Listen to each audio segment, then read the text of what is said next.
उधर वही करण का भी कि भाई मेरी चुम, तो शिल्पा जी का भी भाई मेरी चुम। अगर ये तीनों इसके लिए नहीं होते तो जब वो टाइम वॉर थी तो उसने मुझे एंटीडोट भी दिया था। अविनाश मेरे और उसके बीच में एक यामिनी ने मुझे दोनों हाथों से पकड़ लिया था। I will slap this woman, I will punch. फिर बीच में एक टाइम आया थी 2-2.5 हफ्ते के बाद की, जब उसने मुझे खुद बुलाया रात को, लेट नाइट, सब सो रहे थे, हम लोग दोनों बाहर। स्वागत है यामिनी आपका टेली चक्कर पर। Thank you, it's always so good to have a conversation with you. सबसे पहले तो मुझे बताइए, घर से बाहर निकलने के बाद क्या नयापन या डिफरेंट लग रहा है आपको? नयापन या डिफरेंट? हाँ। तो अभी बिल्कुल एकदम वो सेलेब वाली फीलिंग में हूँ मैं। अच्छा, आसपास कैमरा यामिनी पापराज़ीज़ आजकल स्पॉटिंग कर रहे हैं, तो हाँ। पैप्स मिल जाते हैं कहीं पे भी, इधर उधर जाओ, यामिनी मैम। तो अभी उतना आदत नहीं है। मैं तो कहाँ गुड़गांव से आ रही हूँ स्ट्रेट अभी, तो गुड़गांव में थोड़ा बहुत था। गुड़गांव में मेरा अच्छा नाम है यामिनी मल्होत्रा का। अच्छा नाम है मतलब क्या? यहाँ भी अच्छा नाम है। अरे मतलब मस्त इंस्टाग्राम में, मतलब मस्त, गुड़गांव से बहुत मेरे फॉलोअर्स वगैरह थे ना। हाँ। तो गुड़गांव में अच्छा नाम था, बट अभी यहाँ पे आके एकदम से मुंबई में आके मस्त पेपराजी फीलिंग जो आ रही है ना, वो फर्स्ट टाइम आ रही है पेपराजी फीलिंग। वाओ। यामिनी, शुरुआत हम बिग बॉस से करेंगे, फिर हम आपके Sure. एक्टिंग करियर की तरफ डाइवर्ट होंगे। बिग बॉस में जो अभी आपके बाहर आने के बाद अब आप देख रहे हो, स्पेशली मैं आपसे बात करना चाह रहा हूँ अविनाश के वो वुमेनाइजर वाले एंगल पर। तो मुझे तो ऑडियंस को यही बोलना है कि अविनाश वो वुमनाइजर नहीं है। मैं उसके साथ खुद मोर देन 30 डेज रह के आई हूँ, और मेरा तो बहुत अच्छा बॉन्ड था अविनाश से। वो मेरे बहुत फेवरेट है मिश्रा जी। तो वो ना बहुत चर्पी हैं, प्लेफुल हैं, मजाकिया हैं, हेल्दी फ्लर्टिंग वो डेफिनेटली कर रहे थे कशिश के साथ।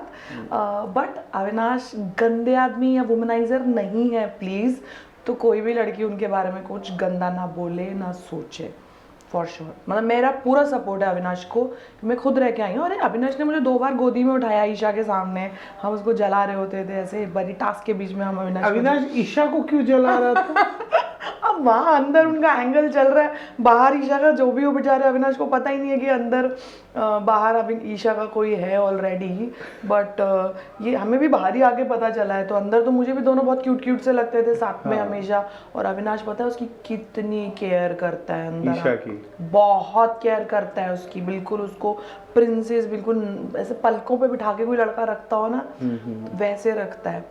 तो ये ईशा की बदकिस्मती होगी अगर उसको बॉयफ्रेंड नहीं बनाती है, क्योंकि अविनाश जिसकी भी आगे जाके जिस लड़की के भी साथ अविनाश का अफेयर होगा ना, उसको वो पलकों पे बिठा के रखेगा, देखना। ये बाहर हमने सुना है बॉयफ्रेंड एंगल, ये वो, क्या लगता है इसके बाद अविनाश का दिल टूट जाएगा या नहीं? टूटना तो चाहिए, बिकॉज वो जितना डीपली इन्वॉल्व था उसके साथ, मैंने खुद देखा है ना उसको कितनी केयर। मैं आपको बता ही रही हूँ वो कितनी केयर करता है अविनाश ईशा की, और कितना उस पर भरोसा करता है। और अविनाश ने कितना कुछ किया है उसके लिए। मतलब ईशा को बहुत पहले निकल जाती अगर अविनाश नहीं होता उसके साथ। अगर अविनाश ने उसको हर जगह प्रोटेक्ट किया है पूरा बाकायदा, तो अभी दिल तो टूटेगा for sure. But I feel bad. एक पहला हफ्ता बेचारे का उधर गया, कशिश और सारा ने पहला हफ्ता ख़राब कर दिया है, और अभी दूसरा हफ्ता ईशा की वजह से ख़राब हो जाएगा। I feel bad for him. मतलब फिनाले के इतने करीब आके उसका मोराल ऐसे डाउन हो रहा है। कशिश और सारा का ये जो स्टेटमेंट था, कशिश का तो चलो फिर भी समझ में आता है कि कई बार वो गेम प्लान करती है, गेम खेलती है। फ्लर्टिंग में भी कशिश ने फ्लर्ट करना शुरू किया था, ये हम सब ने देखा हुआ है, ठीक है। सारा के साथ अविनाश को इतना, और मुझे लगता है वुमेनाइजर वाली चीज़ सारा ने ही शायद बोली है।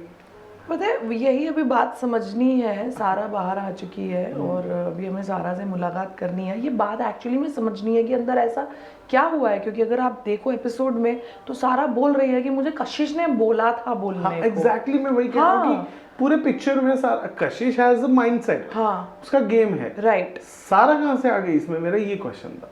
तो यही हमें भी समझ में नहीं आ रहा है कि सारा ने क्यों बोला। और अब सारा बार बार रोते रोते भी वही बोल रही थी कि Kashish you are doing this to me, you are doing this to me. और इमेजिन, मुझे सबसे ज़्यादा बुरा ये लग रहा है कि we were all friends, you know, कितना भी मिसअंडरस्टैंडिंग हो जाए, बट कशिश ने अभी सारा को गेट आउट दिया। तो पता नहीं क्यों गेट आउट दिया, मतलब ये तो अब जब दोनों बाहर आएंगे तो पता चलेगा कि अंदर ऐसा क्या हुआ है अचानक से कि कशिश ने सारा कोई गेट आउट दे दिया। वी वर सच फ्रेंड्स, हम तो 5 का ग्रुप था। देखो कशिश गेम खेलने गई है, ये उसने जब वाइल्ड कार्ड एंट्री का हमारा इंटरव्यू चल रहा था तब उसने बहुत क्लियर किया था, और उसने यहाँ तक बोला था कि दिग्विजय के साथ अगर मौका आएगा, वैसा माहौल बनेगा, तो मैं सच में आगे से बढ़ के उस पुराने रिफ्ट को रिजॉल्व करने की कोशिश करूँगी। वो अपने आप को बहुत ओपन करके गई थी कि वो इन चीज़ों के लिए तैयार है, एंड आई एम श्योर कि बाकी कंटेस्टेंट्स भी। बट डोंट यू फील कि जो लोग उम्मीद करते हैं, यहाँ मैं कशिश की गलती इसलिए नहीं दे रहा हूँ कि जो लोग उम्मीद करते, सबको पता है सब इंडिविजुअल गेम खेलेंगे, ट्रॉफी कोई एक ही ले जाएगा, तो यहाँ रिश्ते बनाने का क्या ही फ़ायदा। तो क्यों लोग उम्मीद करते हैं कि भाई ये तो मेरा दोस्त ही, ये कुछ नहीं करेगा, ऐसे लोग ही ज़्यादा गेम करते हैं, पता है। एक्चुअली में बाहर आके ऐसा लग रहा है कि जब जो आपसे ज़्यादा दोस्ती कर रहा होता है ना, तो वो आपसे आपकी कहीं ना कहीं गेम स्पॉइल कर रहा होता है। काफ़ी चीज़ें हमें बाहर आके एपिसोड्स देख देख के पता चल रही हैं कि बहुत सारे ऐसे लोग थे जिन शायद मतलब हो रहा था कुछ तो चल रहा था, और वाइल्ड कार्ड्स तो बेचारे ज़्यादा ही पिस गए एक्चुअली, पता है। कोई वाइल्ड कार्ड बेचारा नहीं था पहले। हम थे बेचारे, हमें खुद बाहर आके लग रहा है। आपको क्या लग रहा है किसने आपकी दोस्ती करके आपसे और आपका गेम बिगाड़ दिया? कौन हो सकता है? नाम नहीं लेना चाहोगे लेकिन जवाब सब जानते हैं। 12 की बहुत सारी चीज़ें एपिसोड्स देख देख के पता चल रही है, अपने लोग फोन कर करके बोल रहे हैं कि ये हो रहा था, ये हो रहा था, ये हो रहा था, ऐसे। तो अच्छा मुझे बताइए, चुम और विवियन को लेकर आपकी क्या राय है? मैं दो चुम और विवियन, हाँ, मैं एक चुम और साथ वाली करण। बात नहीं कर रहा हूँ, नहीं नहीं, चुम और करण तो है ही। हाँ, मैं फिनाले के एंगल से बात कर रहा हूँ कि चुम ने ऐसा क्या किया है कि वो फिनाले तक जाए, और Vivian at the same time, उन दोनों को लेकर आपकी देखो, क्या जब तक मैं वाइल्ड कार्ड एंट्री थी और मैं बाहर से एज एन ऑडियंस चुम को देख रही थी, तो चुम लिटरली कुछ नहीं कर रही थी। चुम बिल्कुल बस बहुत कम सीन्स में दिखती थी, खाना बनाते हुए या कुछ भी करते हुए। जब मैं अंदर गई तब भी चुम हार्डली कुछ कर रही थी। जब टास्क आता है, वो टास्क में परफॉर्म अच्छा करती है, because she is like a sports player, तो वो परफॉर्म अच्छा करती है definitely. But other than that वो एज अ ह्यूमन अच्छी है ना। उसको घर के सारे काम आते हैं, उसको सिलाई कढ़ाई भी आती है, उसको खाना बनाना भी आता है, सब आता है, क्लीनिंग भी आती है, तो वो घर के काम एक्टिवली कर रही होती थी। बट हम वहाँ पे बिग बॉस में घर के काम करने के लिए नहीं गए हुए हैं, हम वहाँ पे बिग बॉस में ऑडियंस को एंटरटेन करने गए हुए हैं, एक गेम शो खेलने गए हुए हैं। तो उसमें उसका बहुत जगह पे बिल्कुल इनपुट नहीं होता था, जब तक कि एक पॉइंट आया, जब तक कि मेकर्स ने उसको उसका लव एंगल को प्रमोट करना स्टार्ट कर दिया। तो जहाँ से उसका लव एंगल प्रमोट करना स्टार्ट हुआ, और तो करण की जब उसको बैक मिली, वहाँ से उसका गेम अप होने लगा है। अदरवाइज आप पहले देखो तो उसने पर्सनली उसने विदाउट, अगर करण को भी हटा दो तो देयर इज, करण को हटा दो, श्रुतिका को हटा दो, क्योंकि श्रुतिका ने एक एंगल दिया हुआ उसको कि Shrutika is so obsessed about her, कि Shrutika is always talking about her, और उसके अराउंड ही चुम जो हो गई, चुम मेरी चुम मेरी चुम, उधर वही करण का भी कि भाई मेरी चुम मेरी चुम, तो शिल्पा जी का भी भाई मेरी चुम मेरी चुम। अगर ये तीनों इसके लिए नहीं होते तो चुम इंडिविजुअली खुद कुछ नहीं कर रही है, चुम ऑडियंस को एंटरटेन नहीं करती, चुम बस वहाँ रहती है। ये लोग सब उसके लिए ऑब्सेस्ड से रहते हैं, क्योंकि वो इनका ख्याल रखती है, वो इनका मतलब even for a man, you know, the way to his heart is through his stomach. जो इंसान वो करण के लिए एक्स्ट्रा खाना बचाती है, कई बार अपना खाना भी करण को दे देती है कि मेरा शेयर भी ले लो, मुझे नहीं खाना है ये नहीं, तुम ले लो तुम ले लो। तो ऐसे कर करके अब वो सबके दिलों में, उन तीनों के दिलों में है। तो ऑडियंस को एंटरटेन वाया हर किया उन तीनों ने, इट्स नॉट चुम। तो अगर देखो रियलिटी शो में रियल आदमी देखना है तो वो विवियन है। तो विवियन बिल्कुल जैसे होंगे ना रियल लाइफ में, जैसे अपने घर पे रहते होंगे, वो वैसे ही रह रहे हैं इस घर में भी आके। 5 टाइम की नमाज भी पढ़ते हैं, वो कपड़े भी धोने चले जाते हैं, 1 घंटा कपड़े ही धो रहे होते हैं वो। खाना बनाना उनको बहुत पसंद है। और शुरू में जाके जब मैं गई थी तो शुरू में मैंने कोशिश किया था कि विवियन से मेरा अच्छा निभाव हो, लेकिन समहाउ उनको शायद ट्रस्ट नहीं था या पता नहीं क्या था, या उनका इंक्लिनेशन ईडन की तरफ ज़्यादा था। फिर लास्ट हफ्ते तक आते आते जब लास्ट में टास्क हुआ, मैं चाहती थी कि विवियन ही टाइम गॉड बने, that is when he realised कि ये जो डे वन पे बोल रही थी कि मैं आपको लॉयल्टी दूंगी, तो ये इसने हमेशा प्रूव किया है कि मेरे सबको पता था, मैं वही कहती थी कि मतलब पूरे घर को पता है कि मेरा झुकाव आपके ग्रुप की तरफ है, आपको ही नहीं पता कि मेरा झुकाव आपके ग्रुप की तरफ है। ये तो लास्ट में उन्होंने रियलाइज़ कर लिया था, और लास्ट में सोचो उन्होंने सरेआम मुझे इम्यूनिटी दिलवाई थी, लेकिन अफसोस बिग बॉस ने वो इम्यूनिटी श्रुतिका के चक्कर में वापस ले ली थी, अदरवाइज मेरे पास इम्यूनिटी मुझे विवियन ने दिलवाई थी। सो और लास्ट डे बिल्कुल एक रात पहले विवियन ने आलू मेथी बनाए थे, तो मैं आलू मेथी नहीं खाती, मुझे मेथी कड़वी लगती है, तो मेरे लिए अलग से फिर उसने दोबारा आलू की सब्ज़ी बनाई पूरी बाकायदा, और मेरे को सिखा भी रहा था कौन से मसाले डालने हैं। फिर कैमरा पे बोल रहा है देख लो आंटी अब इसके लिए रिश्ता देखना शुरू कर दो, इसको कुकिंग सिखा दी है मैंने ऐसे। सो पास जाओगे तो he is a cute guy, is a cute, very cute man, very real, very genuine, कोई फेकनेस नहीं कर रहे हैं वो, बिल्कुल भी फेक नहीं कर रहे हैं वो। और अब जब उनकी मोहतरमा आई थी, उनकी बेगम आई थी और उनको शो पे समझा के गई हैं, तो उनकी थोड़ी आंखें खोल के गई वो कि क्या क्या हो रहा है। तो उसके बाद तो अब जो मैं एपिसोड देख रही हूँ, अब तो उन्होंने पूरा कम बैक कर दिया है, और पूरा अब तो सबसे अपना अपना हिसाब किताब पूरा बराबर कर रहे हैं। अभी is totally in the game right now. को नहीं लगता कि मेकर्स भी या ऑडियंस भी या वो दोनों खुद भी, करण और विवियन, अपनी इतनी पुरानी दोस्ती को भुलाते हुए, जब वो दोनों एक दूसरे की बात करते हैं ना, जब विवियन इंडिविजुअली आपसे बात कर रहा है या किसी और से, बहुत मैच्योर है, करण भी बहुत मैच्योर है, लेकिन जब इन दोनों की बात आती है तो दोनों बच्चों की तरह लड़ने लगते हैं, वो बच्चे वाली दोस्ती नजर आती है। तो डोंट यू फील कि इन दोनों को बैठकर अपनी दोस्ती या अपना रिलेशन सॉर्ट आउट कर लेना चाहिए? मुझे लगता है कि रिलेशन से सॉर्टेड आउट ही है। क्या बात ठीक है, हाँ, क्योंकि ना ईडन बताती होती है, आप ईडन के जब इंटरव्यू लोगे ना तब ईडन से पूछना, ईडन लेट सोती थी, तो ईडन बोलती है कि रात को लेट नाइट ना लाइट्स ऑफ के बाद ये दोनों खुसर बुसर करते भी मिलते थे किचन में भी, तू ये खाएगा तू ये खाएगा ऐसे। हाँ, तो कुड भी कि ये दोनों सिर्फ ऐसे ही हम सबके मज़े ले रहे हैं, दुश्मनी खेल रहे हैं। और अविनाश तो बोलता है कि तुम देखना जैसे ही बाहर जाओगे अगले हफ्ते तुम दोनों फुटबॉल ग्राउंड पे साथ में खेलते मिलोगे। तो यू नेवर नो। हाँ, देख लो ना, घर तो पूरा बना दिया ना, करण वर्सेस विवियन शो बना दिया उन्होंने, बाहर जाके Karan with Vivian. What do you feel about Sara का आउटबर्स्ट, जिस तरह से वो आउटबर्स्ट हो गई, जिस तरह से करण को उसने कहा कि वो एक गेम के लिए इस तरह से नहीं, फिजिकली मुझे ये कर सकता, वायलेंट हो सकता, हालांकि वो वायलेंट नहीं था, वो जितना हमें दिखा वो कंट्रोल ही कर रहा था। What is your take on Sara? क्या लगता है? सारा के ना इमोशंस कंट्रोल में नहीं रहते हैं, कितनी बार तो मेरे पे चढ़ जाती थी सारा, वो तो मैं थोड़ा मैंने उसको कभी रिएक्शन नहीं दिया था, धक्का धुक्का तो वो मेरे को भी मारने आ गई थी। आपसे क्यों भिड़ती थी सारा?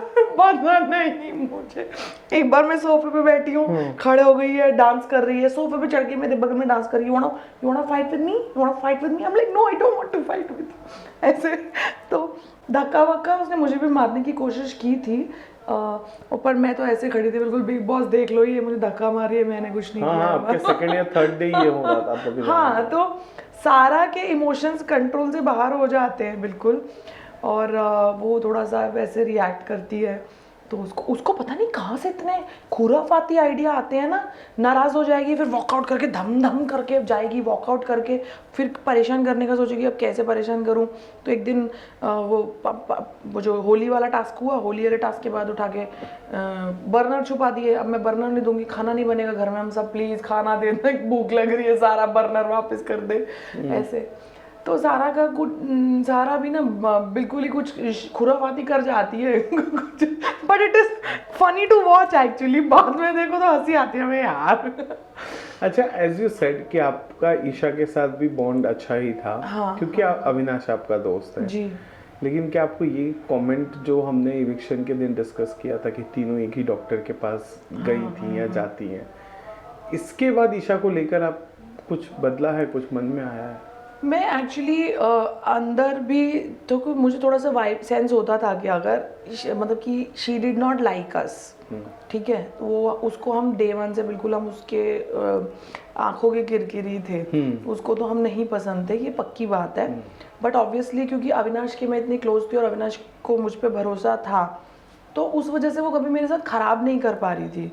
और अविनाश के चलते ही उसने मुझे एक जब वो टाइम गॉड थी तो उसने मुझे एंटीडोट भी दिया था। That was also because of Avinash. तो अविनाश मेरे और उसके बीच में एक बाइंडिंग फैक्टर था। अगर वो नहीं होता तो आई थिंक डेफिनेटली ईशा को तो मैं बिल्कुल चुभती थी, क्योंकि ईशा ने एक टास्क में जब ईडन की फोटोग्राफ में बचा रही थी एलिमिनेशन सेव करने के लिए, तो उसमें हल्का सा उसको धक्का सा लग गया था, जिसको उसने बहुत बड़ा क्रिएट किया। यामिनी ने मुझे दोनों हाथों से पकड़ लिया, बाहर आके मैंने वीडियो देखा है, बिल्कुल हल्का सा टच हुआ था, कुछ हुआ ही नहीं था, वो अपने आप ही गिरी थी। उसने अविनाश को इतना बड़ा बड़ा करके बताया कि यामिनी ने मुझे दोनों हाथों से पकड़ लिया था, I will slap this woman, I will punch this woman on her face. उसने बहुत गंदा गंदा बोला है, बट मैं सिर्फ अविनाश की खातिर ना कुछ बोलती नहीं थी। और ये बात मैंने लास्ट में आके अविनाश को एक दिन बिठा के बोली, मैंने कहा देख अविनाश, ये ना बहुत ज़्यादा बोलती है, मुझे आते जाते कुछ भी कमेंट दे देती है, और मैं तेरी खातिर चुप हूँ, अब बता दे क्या करना है। तो उसने बोला कि आप गिव बैक करना शुरू कर दो, क्योंकि इन दी एंड आप भी एक कंटेस्टेंट हो, वो भी कंटेस्टेंट हो, अगर वो गलत कर रही है आपके साथ तो आप गिव बैक करो जब तक लेकिन फिर इतने में क्या हुआ कि वो विवियन वाला टाइम गॉड टास्क हो गया, तो उसमें फिर ये लोग सब मेरे लिए पॉजिटिव हो गए। उसके बाद से ईशा लास्ट वीक में ठीक हो गई थी मेरे साथ। आखिरी जो मैं पूछूंगा इस सीजन के लिए वो है चाहत। तो लेकिन अभी मैंने बाहर आके देखा तो वो भी मैडम शॉर्ट्स में है, क्रॉप टॉप में है, सब में है, उनकी भी वीडियो वगैरह वायरल। तो बता, अंदर तो उसने बकायदा पूरा सती सावित्री आदरणीय बहू, बिल्कुल तुलसी विरानी इमेज क्रिएट किया हुआ है अपना। तुलसी हाँ, मैं तो उसका लिए लग के मैंने उसके लिए कितनी बार कैमरा पे बोला, अरे बहुत अच्छी बहू बनेगी ये, मैंने तो उसका मैट्रिमोनियल ऐड दे दिया अंदर से घर के आके। बाहर आके मैं देख रही हूँ तो शॉर्ट्स में बाहर आके शॉर्ट्स में भी वीडियोस हैं, और भी गूगल करो तो और भी उनके केसेस वगैरह के भी वीडियोस हैं, तो कम तो बिल्कुल भी नहीं है वो, बिल्कुल भी। अच्छा, आप जब बिग बॉस के घर में जा रहे थे, ईडन भी आपकी बहुत अच्छी दोस्त हुई इस वक्त की हैं, आप दोनों ही रजत को लेकर एक सॉफ्ट कॉर्नर रख रहे थे, ठीक है? नाउ डोंट से नो, आप लोगों को उनका गेम और एग्रेशन नहीं पसंद था, लेकिन आप दोनों को वो इंसान पसंद था। अंदर जाने के बाद कितना समझ में आया, और खासकर तब जब वो जर्नलिस्ट आए थे और रजत ने अपनी गर्लफ्रेंड का वो फोटो ब्रेसलेट से निकाल कर दिखाया, जहाँ पर event so viral, people started talking about कि भाई ऐसा लॉयल बॉयफ्रेंड होना चाहिए, जीवन साथी होना चाहिए। दिल टूट गया आप दोनों का? नहीं, पता है वैसा वाला सॉफ्ट कॉर्नर नहीं था जैसा आपको रोमांटिक कैसा था वाला सॉफ्ट कॉर्नर नहीं था। अभी इतने अग्रेसिव इंसान के साथ मैं फेयर नहीं कर सकती। प्लस एक्चुअली क्या है कि वो मेरे शहर का हो गया, ठीक है ना? तो अभी अंदर कम्युनिटी के बारे में बात करना अलाउड नहीं था, पर बाहर तो अलाउड है ना, कि है ना? तो अभी मैं गुड़गांव रहती हूँ, मेरे अगल बगल सब जाट वाट रहते हैं, तो मेरा तो मतलब कितने फ्रेंड्स होंगे जो जाट होंगे, है ना? तो मेरे लिए वो कल्चर बड़ा सेम था, जो वो अंदर जो भी कर रहा था ना, जैसा भी वो बिहेव करता था, मेरे लिए तो वो सबसे वो था कि हाँ यही अपना बंदा है वाला।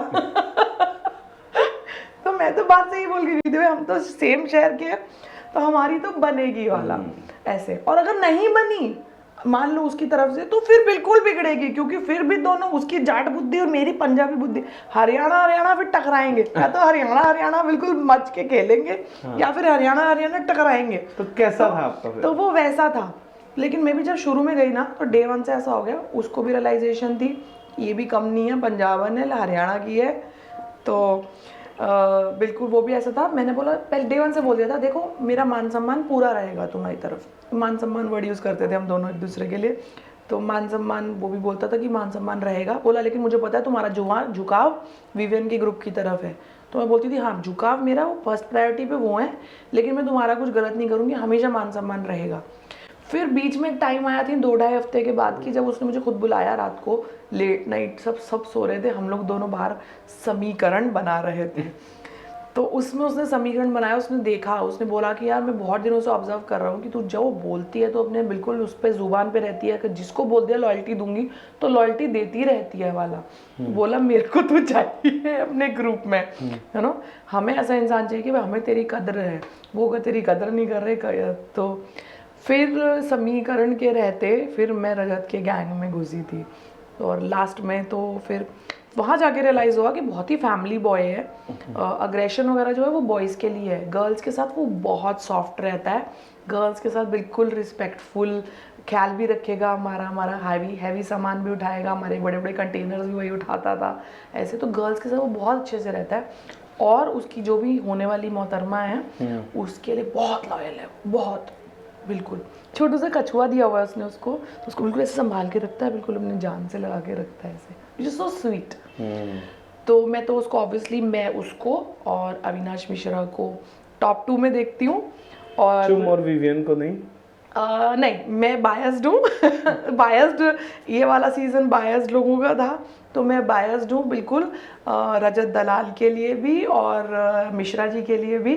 तो मैं तो चाहती हूँ कि ट्रॉफ़ी घर ही आए, मैं तो हूँ बायस, ट्रॉफ़ी घर लाएंगे अपने भैया, घर लाएंगे ट्रॉफ़ी कैसा लगा दिल्ली चक्कर से बातचीत करके? मुझे इसके साथ हमेशा मैक्सिमम 99% पे मज़ा आ रहा होता है और ये लास्ट में ना वो जो सांप सीढ़ी में लास्ट में सांप नहीं डसता है, ये वैसा कर जाता है, लास्ट में एक ऐसा कमेंट देगा कि बंदा कलप जाए कि अरे वो बात क्यों उठा रहा है तू यहाँ पे। Hi, this is Yamini Malhotra and you are watching me on telly चक्कर।